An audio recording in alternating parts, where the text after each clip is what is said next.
যেই বাবা মা সারাটা জীবন নিজে খেয়ে না খেয়ে সন্তানকে লালন পালন করে, শেষবার সেই বাপ মাকে দেখার কেউ থাকে না। নিজে যখন হাঁটতে পারতো না, বাবা ওর হাত ধরে হাঁটায়। বাবা যখন হাঁটতে পারে না, বাবার হাতে একটা লাঠি ধরায় দেয়, ও হাত ধরে হাঁটাতে পারে না। সন্তান হিসেবে আমরা এখন অপদার্থ, নোংরা প্রজন্ম, যে বুদ্ধি প্রতিবন্ধী টিকটক প্রজন্ম। না জানে বাপের সম্মান, না জানে মায়ের সম্মান, না জানে বাপ কি জিনিস, না জানে মা কি জিনিস। যাদের বাবা মা নাই তারা জানে বাবা মা কি জিনিস।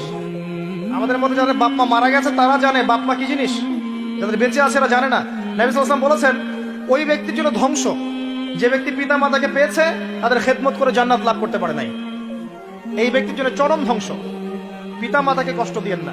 মায়ের প্রসব বেদনার একটা সেকেন্ডের ঋণ আপনি শোধ করতে পারবেন না।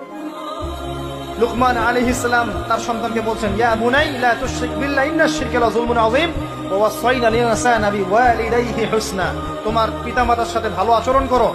হামালাতহু উম্মুহু ওয়াহনান আলা ওয়াহন। তোমার মা তোমাকে কষ্টের পর কষ্ট লালন করে সহ্য করে